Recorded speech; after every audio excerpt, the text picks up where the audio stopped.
Salah satu ayat yang perlu kita ingat itu ada di 1 Tesalonika 5 ayat 23. Semoga Allah damai sejahtera menguduskan kamu seluruhnya, dan semoga roh, jiwa, dan tubuhmu terpelihara sempurna dengan tak bercacat pada kedatangan Yesus Kristus Tuhan kita. Jadi dari ayat ini kita tahu bahwa kita ini terdiri dari roh, jiwa, dan tubuh. Esensinya kita ini sebenarnya makhluk roh. Ya, kita makhluk roh, kita ini punya jiwa, dan kita tinggal di dalam tubuh. Nah, memahami hal ini akan sangat banyak menolong dalam sikap hidup kita, bagaimana kita bertindak, bagaimana kita berdoa. Ya, kita akan selalu diingatkan bahwa ada roh, ada jiwa, ada tubuh. Ya, kalau waktu kita terima Tuhan Yesus, maka roh kita menjadi lahir baru, menjadi ciptaan baru. Yang lama sudah berlalu, yang baru sudah datang. Dan roh yang sudah lahir baru ini akan penurut, selalu mau ikut Tuhan. Sementara jiwa kita itu butuh proses seumur hidup kita, mengalami penyucian. Ada istilah lain juga, tidak hanya penyucian disebut ya, tapi proses penyelamatan ya, penyelamatan jiwa ya. Jadi dalam bahasa Inggris itu istilahnya sanctification.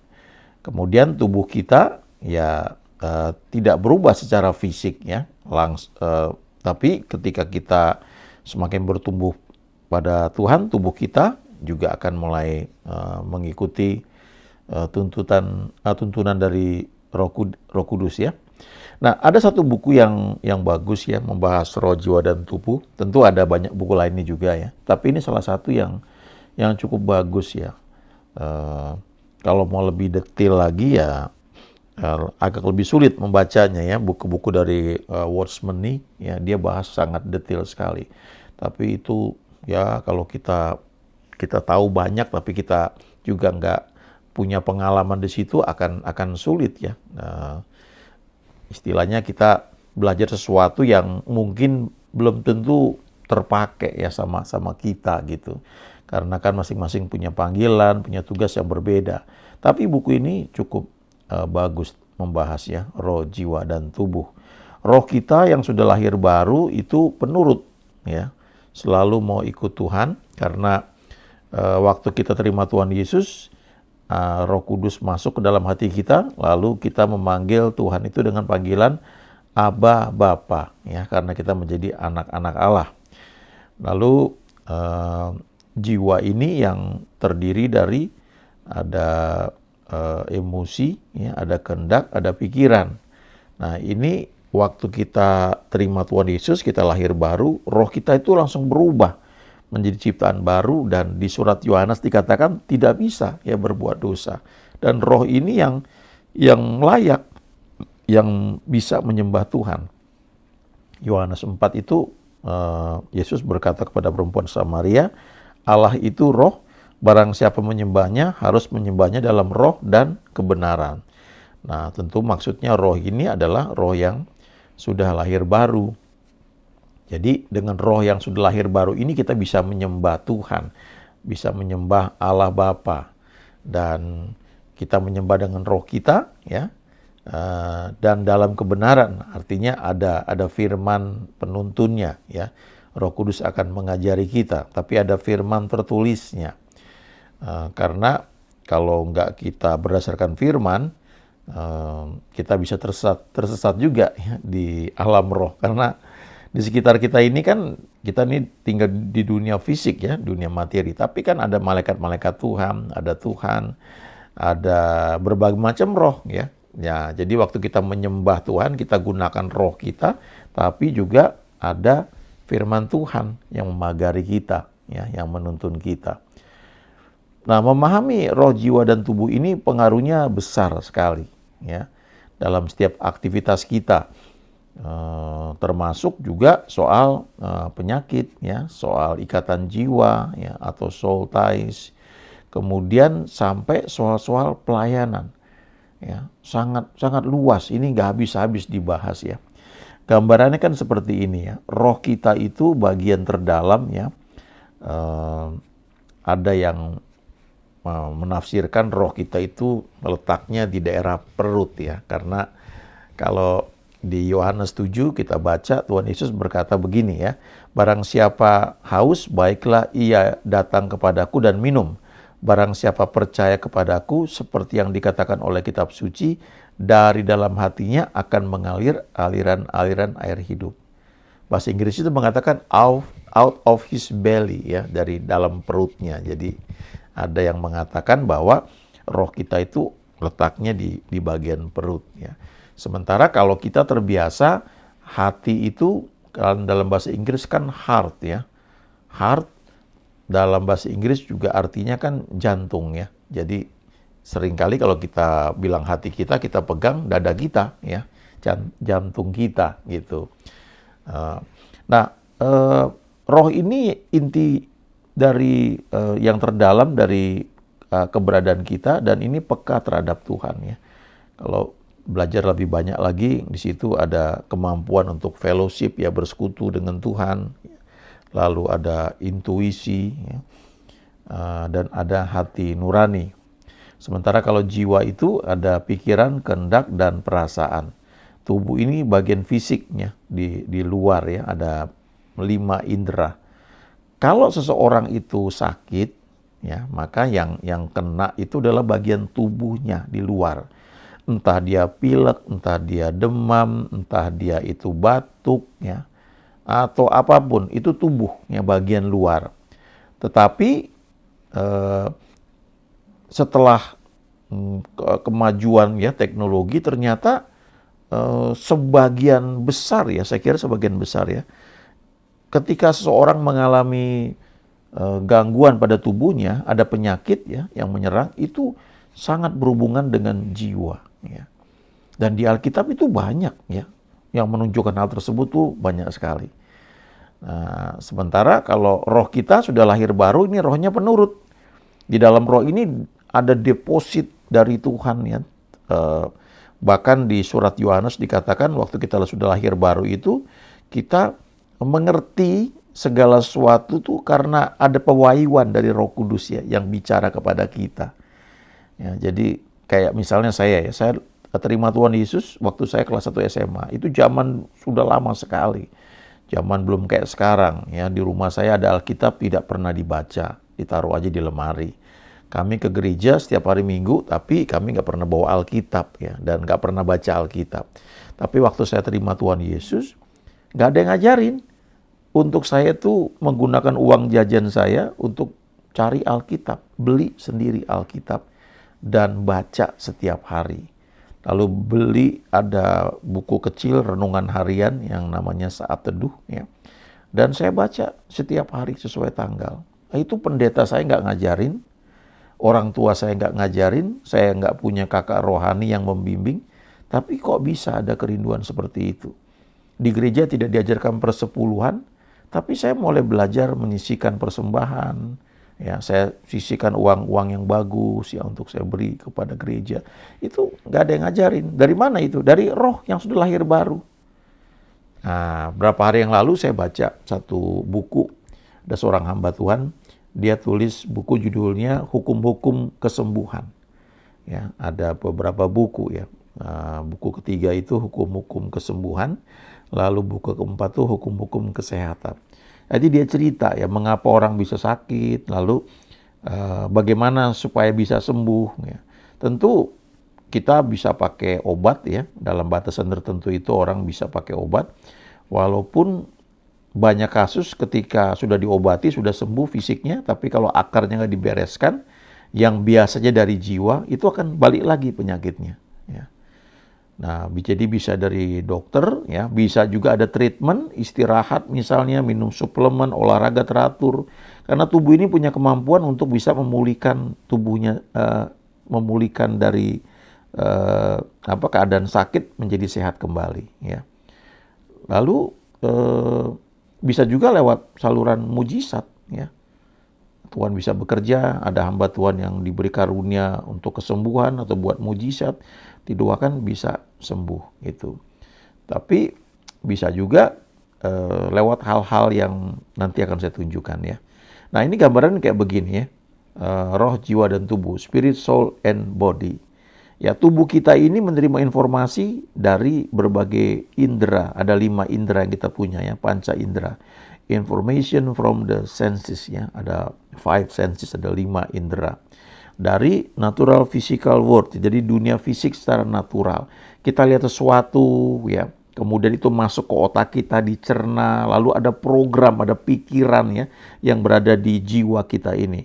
Nah, sementara itu kita sudah lahir baru, kita itu punya Roh Kudus dalam roh kita ini, dalam hati kita ya. Ada firman Tuhan yang kita baca dan sebenarnya ada depositnya dalam roh kita ya. Jadi nanti pada waktu tertentu Roh Kudus itu bisa mewahyukan.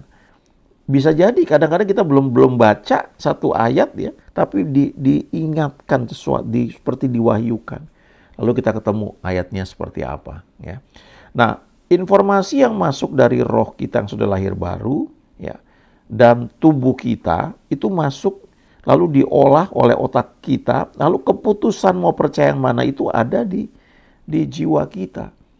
Di sini kita perlu belajar untuk mengizinkan Roh Kudus menuntun kita, sehingga akhirnya keputusan-keputusan yang kita ambil, walaupun ada masukan dari tubuh kita, kita bergantung kepada, kita uji lagi artinya ya, kita doakan lalu kita ambil berdasarkan tuntunan dari Tuhan, dari roh kita yang lahir baru.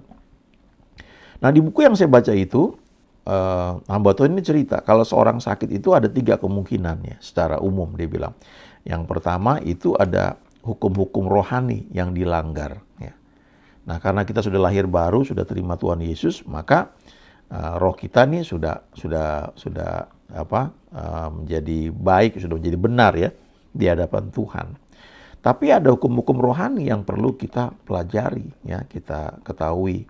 Misalnya mengampuni orang lain, yaitu perintah Tuhan ya. Bersukacita senantiasa ya, ada hukum-hukum kerajaan surga yang perlu kita perhatikan. Lalu bisa juga ya, orang ini oke-oke saja tidak melanggar hukum-hukum rohani, tapi ada hukum-hukum dalam bidang jiwa ya yang dia langgar. Nah, di sini ada macam-macam ya.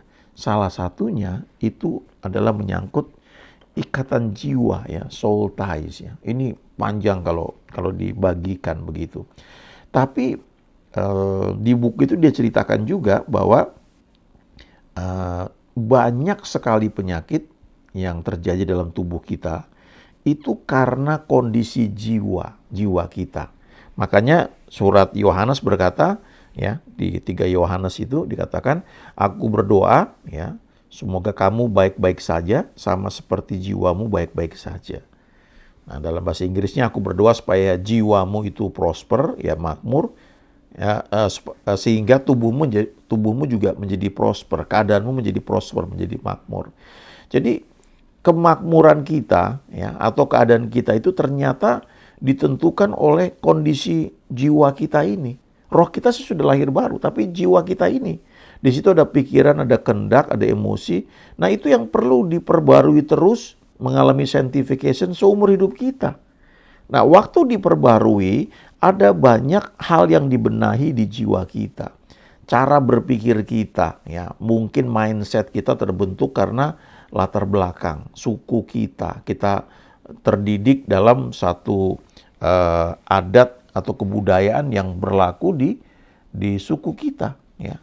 Di Indonesia ini kan ada banyak suku ya, ada suku Ambon, suku Manado, suku Jawa, ya, suku Batak, ya, dan lain-lain. Ya. Lalu saya punya buku manajemen yang membahas tipikal orang-orang secara umum, misalnya kalau orang Arab itu seperti apa, ya, orang Chinese seperti apa, orang Jepang seperti apa, orang Amerika seperti apa, ya. Jadi buku itu bahas supaya kita punya latar belakang yang cukup kalau kita bekerja atau bergaul dengan berbagai orang dari berbagai bangsa, kita tahu kira-kira gambarannya seperti apa. Nah, itu ada di level jiwa semua. Ya, waktu kita mulai kenal Tuhan, kita mulai berubah, diajar oleh Roh Kudus, diajar oleh Tuhan.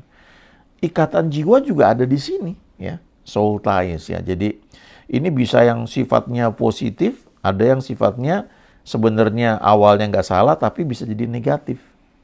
Ya, misalnya begini, di Alkitab tuh ada cerita Ruth, di kitab Ruth ya. Ruth itu menantu dari Naomi ya. Naomi punya dua mantu ya, Orpa dan Ruth. Nah, waktu suaminya udah meninggal, anak-anaknya udah meninggal, maka Naomi ini yang tadinya tinggal di Moab, dia balik ke Israel. Yang ikut dia adalah Ruth. Nah, Ruth ini punya ikatan jiwa kepada mertuanya. Dan ini ikatan yang positif. Jadi dia melayani mertuanya dengan baik. Ya. Dan akhirnya Ruth ini walaupun dia bangsa asing, dia akhirnya ke tempat mertuanya itu berasal di Israel, dia ketemu Boas di situ dan dia kawin dan akhirnya dia punya anak dan kemudian dia punya punya cucu ya, akhirnya lahirlah Raja Daud ya. Nah, ini contoh ikatan jiwa yang baik. Tapi ada juga contoh ikatan jiwa atau soul ties yang tidak baik. Ya. Kita baca misalnya Yakub. Yakub itu sangat cinta sama Rahel. Ya, dia mau kerja 7 tahun bahkan sampai 14 tahun untuk bisa sah ya memiliki Rahel. Walaupun ada Lea juga di situ. Tapi setelah Lea, Rahel, bahkan ada gundik-gundiknya juga melahirkan anak-anak bagi Yakub ya. Kemudian Rahel itu meninggal, maka Yakub ini begitu sayang sama dua anak yang lahir dari Rahel, yaitu Yusuf dan Benyamin. Ini karena dia begitu sayang, dia membuat beda dua anaknya ini dari anak-anak yang lain, sehingga akhirnya Yusuf itu membuat iri abang-abangnya. Ya, itu juga satu sikap yang salah sebenarnya kan ya, karena Yakub ikatan jiwa kepada dua anak ini begitu kuat. Nah, waktu Yusuf dilaporkan meninggal, kalau kita baca di kitab Kejadian, ya, akhirnya Yakub itu bersedih dan gak mau dihibur. Dan dia bilang, aku gak mau dihibur, aku akan berduka sampai aku berjumpa dengan anakku di dunia orang mati. Ya. Dan itu membuat dia itu tidak pernah mendapatkan suara Tuhan lama loh, ya, selama 22 tahun kalau kita hitung. Nah, itu contoh ikatan jiwa yang tidak baik ya. Kita perlu belajar senantiasa bergantung kepada Tuhan, mengizinkan Tuhan membenahi hati kita. Karena memang Tuhan itu membuat kita untuk bergantung kepada Dia. Ya, God made us to depend on Him. Jadi semua ikatan jiwa ya yang tidak baik itu perlu dibenahi. Kadang-kadang ada orang tua yang begitu sayang sama anaknya, apalagi kalau anak tunggal. Ada sisi yang negatif ya, sehingga apapun dia lakukan buat anaknya itu. Dan ketika anaknya mengalami kesulitan, dia mau tolong dan sebagainya. Lalu ada banyak hal yang membuat dia itu ya seperti Yakub itu ya. Di zaman perjanjian lama. Dia berduka karena dia kira Yusuf itu mati. Nggak mau dihiburkan. Ya, bisa dipelajari kitab Kejadian. Lalu ketika Benyamin anaknya juga mau dibawa ke Mesir, ya, Yakub nggak mau awalnya. Tapi pada akhirnya dia nyerah. Ya. Pada titik tertentu dia nyerah dan itu merupakan titik balik dalam kehidupan Yakub dan juga anak-anaknya yang lain. Baru setelah itu Yakub mendapatkan suara Tuhan. Ya. 22 tahun loh ya tidak ada suara Tuhan karena Yakub begitu terikat pada anaknya ya Yusuf yang dia kira sudah mati dan dia menolak untuk dihiburkan. Nah, dalam hidup kita punya anak, punya istri, punya suami, dan itu hal yang wajar kita punya ikatan jiwa ya. Tapi kita perlu belajar. Jangan sampai ikatan jiwa itu menghalangi cinta kasih kita kepada Tuhan atau menghambat pertumbuhan rohani kita. Saya percaya kalau kita sungguh-sungguh mengasihi Tuhan, cinta kasih kita kepada suami, kepada istri, kepada anak-anak, kepada orang tua, itu akan tepat. Takarannya benar, tidak menjerat kita. dan tidak membawa penyakit ya kepada kita ya, sama seperti yang dialami Yakub di Perjanjian Lama ya. Mari izinkan Tuhan membenahi hidup kita ya. Haleluya. Amin.